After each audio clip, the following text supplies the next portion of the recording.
വസന്ത് സിറിയക്ക, അടിയന്തരാവസ്ഥ കാലത്ത് ഈ നിലയിൽ നടപ്പിലാക്കിയ, ഈ നിലയിൽ കൊണ്ടുവന്ന ആശയങ്ങളാണ്. വരാം കൃഷ്ണദാസ്, താങ്കളുടെ സമയത്ത് താങ്കൾ അത് തിരുത്തിക്കോളൂ. മതേതരത്വവും സോഷ്യലിസവും. അപ്പോൾ നമുക്കറിയാം അടിയന്തരാവസ്ഥയുടെ പശ്ചാത്തലം നമുക്കറിയാം, അന്ന് ആ വിഷയത്തിൽ സ്വീകരിച്ച നിലപാടുകൾ നമുക്കറിയാം. പക്ഷേ ആ കാലത്തെ ഏറ്റവും പ്രധാനപ്പെട്ട കാര്യങ്ങളെ പോലും ചോദ്യം ചെയ്യാതെ മതേതരത്വത്തിലും സോഷ്യലിസത്തിലും കൃത്യമായി കത്തിവെക്കുന്നത് എന്തുകൊണ്ടാണ്? അങ്ങ് എനിക്ക് അല്പം സമയം നൽകണം. ശ്രീ കൃഷ്ണദാസ് 3 കാര്യങ്ങളാണ് പറഞ്ഞത്. ഒന്ന്, ആർട്ടിക്കിൾ 42, അമെന്റ്മെന്റ് ഓഫ് ആർട്ടിക്കിൾ 42.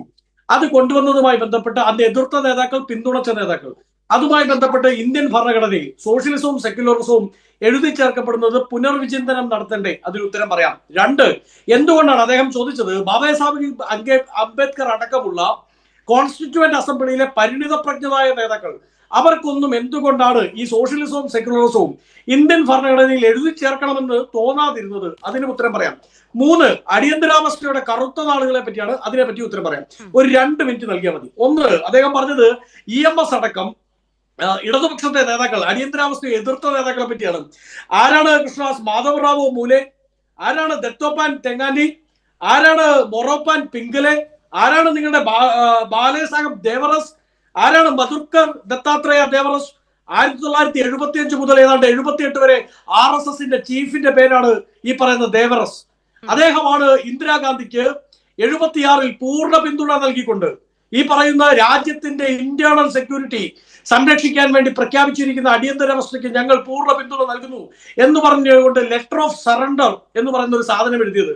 ഞാനിപ്പോ നേരത്തെ പറഞ്ഞ നേതാക്കളുടെ പേരുണ്ടല്ലോ, നിങ്ങൾ ഇപ്പുറത്ത് എതിർത്ത നേതാക്കളുടെ പേര് പറയുമ്പോൾ അനുകൂലിച്ച നേതാക്കളുടെ പേരെണ്ണി എടുത്താൽ അതിൽ കോൺഗ്രസ് നേതാക്കളെക്കാൾ കൂടുതൽ ആ അടിയന്തരാവസ്ഥയെ അത് ഇന്റേണൽ സെക്യൂരിറ്റിയുടെ ഭാഗമാണ് എന്ന് കണ്ട് പിന്തുണച്ചവർ. ഞങ്ങൾ ആ പിന്തുണ സ്വീകരിച്ചിട്ടില്ല, പക്ഷേ വാക്കുകൊണ്ട് പിന്തുണച്ചവരും എഴുത്തിൽ പിന്തുണച്ചതും RSS നേതാക്കളാണ്. എന്താണ് നിങ്ങൾക്കിപ്പോ ആ അടിയന്തരാവസ്ഥയിൽ ഒരു മാറ്റത്തെ പറ്റി ചിന്ത? ഇനി ആർട്ടിക്കിൾ 42 പറ്റിയാണ് അദ്ദേഹത്തിന്റെ പ്രശ്നം. ആർട്ടിക്കിൾ 42 കൊണ്ടുവരുമ്പോ അന്ന് തൊട്ടിതാ ഇന്ന് വരെ നിങ്ങൾ എതിർത്തുകൊണ്ടിരിക്കുകയാണ്. കാരണം ഇന്ത്യൻ ഭരണഘടനയിൽ ഇന്ന് RSSന്റെ 100ാം വാർഷികം ആഘോഷിക്കുമ്പോൾ കഴിഞ്ഞ തെരഞ്ഞെടുപ്പ് കാലത്ത് ആപ്കി ബാർ ചാക്സോ പാർ തരൂ, അങ്ങനെ തന്നാൽ ഞാനിതങ്ങ് ഉടച്ചു വാർത്തേക്കാം എന്ന് നാടൊട്ടുക്കം നടന്നു പ്രസംഗിച്ച നരേന്ദ്രനോട് അത് വേണ്ട കേട്ടോ, ആ മോഹം അങ്ങ് RSS ആസ്ഥാനത്ത് വെച്ചാൽ മതി എന്ന് UP വരെ ജനങ്ങൾ പറഞ്ഞു. ഇവരുടെ ഏറ്റവും വലിയ വിളനിലമാണ് എന്ന് ഇവർ പറഞ്ഞിരുന്ന UP, ഉത്തർപ്രദേശിലെ നാഗ്പൂരിലെ ജനം ഒറ്റയടിക്ക് പറഞ്ഞു, ഇതാ ആ സ്വപ്നം, ആപ്കി ബാർ ചാക്സോ പാർ, ഭരണഘടന അരച്ചു കലക്കി കുടിക്കാൻ പോകുന്ന പരിപാടി, ആ പരിപാടി വേണ്ട കേട്ടോ എന്ന് കഴിഞ്ഞ തെരഞ്ഞെടുപ്പിൽ പറഞ്ഞു. എന്നിട്ടും ഇവർക്ക് മതിയായിട്ടില്ല. 100ാം വാർഷികം സ്വപ്നം കണ്ടുകൊണ്ട് 25 മുതൽ 2025 വരെയുള്ള കാലഘട്ടത്തിൽ ഇന്ത്യൻ ഭരണഘടനയെ തച്ചുടർത്ത് ഇതൊരു ഹിന്ദു രാജ്യമാക്കി മാറ്റി തീർക്കാൻ, ഏത് ഹിന്ദുവിന്റെ രാജ്യമല്ല മറിച്ച് ഇവരുടെ ഒപ്പം നിൽക്കുന്ന ഹിന്ദുത്വയെ അംഗീകരിക്കുന്ന സവർക്കറിന്റെ ഹിന്ദുത്വ അതേപടി വിഴുങ്ങാൻ പറ്റുന്ന, മനുസ്മൃതി അതേപടി വിഴുങ്ങാൻ പറ്റുന്ന അവർക്ക് മാത്രമുള്ള ഒരു രാജ്യമാക്കാനുള്ള ഇവരുടെ ശ്രമമാണ്. ആ ശ്രമത്തെയാണ് ജനാധിപത്യം തച്ചുടച്ചവരുടെ കയ്യിൽ കൊടുത്തത് കഴിഞ്ഞ വർഷം. എന്നിട്ടും അവർക്ക് മതിയായിട്ടില്ല. അതിന്റെ അയവ് ഇങ്ങനെ ഇറക്കിക്കൊണ്ട് ഇവർ പറയുകയാണ്. ഇനി രണ്ടാമതൊരു കാര്യം, എന്തുകൊണ്ടാണ് അംബേദ്കർ, അത് അല്ലെങ്കിൽ പ്രേക്ഷകർ തെറ്റിദ്ധരിച്ചു പോകും, എന്തുകൊണ്ടാണ് അംബേദ്കർ, ഗാന്ധി, നെഹ്റു, ഇവരുടെ ഡോക്ടർ ജി അടക്കമുള്ളവർ, ഇടതുപക്ഷത്തെ നേതാക്കൾ, സോഷ്യലിസ്റ്റുകൾ, ഇവരെല്ലാം ചേർന്ന നമ്മളുടെ ഇന്ത്യൻ ഭരണഘടനാ അസംബ്ലി, ആ കോൺസ്റ്റിറ്റ്യൂവന്റ് അസംബ്ലി എന്തുകൊണ്ടാണ് സെക്യുലറിസം എന്ന വാക്ക് അതിൽ ഉപയോഗിക്കാതിരുന്നത്? സ്വാഭാവികമായും ചർച്ചകൾ ഉണ്ടായിരുന്നു. ഒപ്പം തന്നെ ഇതൊരു ഹൈന്ദവ രാജ്യമാക്കണ്ടേ എന്നുള്ള ചർച്ചകളും ഉണ്ടായിരുന്നു. അത് അതേപടി എഴുതി തള്ളുകയാണ് കോൺസ്റ്റിറ്റ്യൂവന്റ് അസംബ്ലി ചെയ്തത്. എന്തുകൊണ്ടാണ് ആക്കാഞ്ഞത് എന്ന് എന്നെക്കാൾ സീനിയറായ അഭിഭാഷകനാണ് ശ്രീ കൃഷ്ണദാസ്, അദ്ദേഹത്തിന് പറഞ്ഞു കൊടുക്കേണ്ട കാര്യമില്ല. പക്ഷെ അദ്ദേഹം ഇങ്ങനെ അദ്ദേഹത്തിന്റെ അണികളെ ബോധ്യപ്പെടുത്താൻ വേണ്ടി പറഞ്ഞുകൊണ്ടിരിക്കുകയാണ്. ശ്രീ കൃഷ്ണദാസ്, ഫണ്ടമെന്റൽ റൈറ്റ്, അതായത് ഈ പറയുന്ന കോൺസ്റ്റിറ്റ്യൂഷന്റെ നെടുന്തൂണ് അത് ഫണ്ടമെന്റൽ റൈറ്റ്സാ. അതിൽ തന്നെ നമ്മൾ പറയുന്നുണ്ട് religious right, religious freedom, freedom for എന്താ പറയുന്നത്, ഈ രാജ്യത്ത് ഏതു മതം വിശ്വസിക്കാനും പ്രചരിപ്പിക്കുവാനുമുള്ള അവകാശം. ആ അവകാശം ഫണ്ടമെന്റൽ റൈറ്റ് ആയി തന്നെ നമ്മൾ രൂപപ്പെടുത്തിയിരിക്കുന്നു. അതുകൊണ്ട് സെക്യുലറിസം എന്ന് സെപ്പറേറ്റ്ലി സ്പെഷ്യൽ മെൻഷനിങ്ങിന്റെ ആവശ്യമില്ല എന്ന് അന്നത്തെ നേതാക്കൾ അന്നത്തെ രാഷ്ട്രീയ സാഹചര്യത്തിൽ നിന്ന് കണ്ടു. അതിനുശേഷമാണല്ലോ എന്താണ് നോ സ്റ്റേറ്റ് റിലീജിയൻ, അത് വളരെ ക്ലിയർ ആയി കോൺസ്റ്റിറ്റ്യൂഷൻ അസംബ്ലി എഴുതി വെച്ചിട്ടുണ്ട്.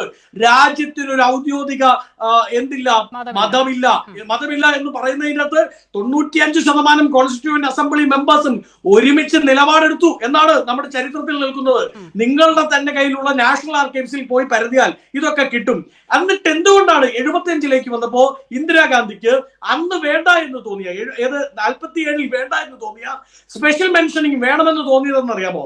രാജ്യം സ്വാതന്ത്ര്യം നേടി കുറെ കാലം മുമ്പോട്ട് വന്നപ്പോ നിങ്ങളെ പോലെ, ഞാൻ കൃഷ്ണദാസിനെയല്ല പറയുന്നത്, സംഘപരിവാരത്തെ പോലെ ചില ക്ഷുദ്രജീവികൾ അവർ ഇത് ഈ സ്പെഷ്യൽ മെൻഷനിങ് ഇല്ലെങ്കിൽ അതിന്റെ പേരിൽ ഈ രാജ്യത്തെ തച്ചു തകർക്കാൻ ഇറങ്ങിപ്പുറപ്പെടുമെന്ന് മനസ്സിലായതുകൊണ്ടും ഈ രാജ്യത്തെ ജുഡീഷ്യറിയെ നിങ്ങൾ വിലയ്ക്ക് വാങ്ങുമെന്ന് ക്രാന്തദർശിയായ ഇന്ദിരാഗാന്ധിക്ക് തോന്നിയത് കൊണ്ടുമാണ് ആ സ്പെഷ്യൽ മെൻഷനിങ് ഉണ്ടായത്.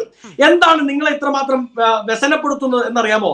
നിങ്ങൾക്ക് ഈ രാജ്യത്തിന് ഒരു ഔദ്യോഗിക സ്റ്റേറ്റ് റിലീജിയൻ, അത് RSSന്റെ പ്രഖ്യാപിത നയമാണ്, അത് നടപ്പിലാക്കാൻ പറ്റില്ല. എന്തുകൊണ്ടാ? ഈ 42nd അമെന്റ്മെന്റ് ഉള്ളതുകൊണ്ടാ. നിങ്ങൾക്ക് ഈ രാജ്യത്ത് ഈ പറയുന്ന മതം പ്രചരിപ്പിക്കുന്നത് അവരവർക്ക് അവരുടെ മതം എക്സസൈസ് ചെയ്യാനും അത് പ്രചരിപ്പിക്കുവാനുള്ള അവകാശം അത് എടുത്തു കളയാൻ പറ്റില്ല. എന്തുകൊണ്ടാ? ഈ 42nd അമെന്റ്മെന്റ് നിൽക്കുന്നതുകൊണ്ടാ. നിങ്ങൾ ആൾക്കൂട്ടം കൂടി മതത്തിന്റെ പേരിൽ തല്ലിക്കൊല്ലുന്ന ഒരുപാട് പേരുണ്ടല്ലോ. പശുവിന്റെ പേരിൽ, പന്നിയുടെ പേരിൽ, പൂച്ചയുടെ പേരിൽ, ആടിന്റെ പേരിൽ, പിന്നെ എന്തിന്റെയൊക്കെ പേരിലാ. അങ്ങനെ ഏതാണ്ട് 1500 ആൾക്കൂട്ട ആക്രമണങ്ങൾ കഴിഞ്ഞ വർഷം മാത്രം ഈ രാജ്യത്ത് നടന്നിട്ടുണ്ട്. അതിനെല്ലാം എതിരെ നിങ്ങൾക്ക് FIR ഇടേണ്ടി വരുന്നത് എന്തുകൊണ്ടാണെന്ന് അറിയാമോ? അതും ഈ 42nd അമെന്റ്മെന്റ് നിൽക്കുന്നതുകൊണ്ടാ. അപ്പോൾ നിങ്ങൾക്ക് വല്ലാതെ വ്യസനം ഉണ്ടാകും. പക്ഷെ അങ്ങനെ വ്യസനപ്പെട്ടുകൊണ്ട് ഇരുന്നാൽ മതി എന്നാണ് ജനം നിങ്ങളോട് പറഞ്ഞത്. വരുന്ന തെരഞ്ഞെടുപ്പിൽ നിങ്ങൾ പടിക്ക് പുറത്തു പോയി RSSന്റെ നാഗ്പൂർ ആസ്ഥാനത്ത് ഈ ദിവാസ്വപ്നം കണ്ടിരിക്കാം നിങ്ങൾക്ക് സാധിക്കുകയുള്ളൂ എന്നുള്ളതാണ് അത്. ശരി.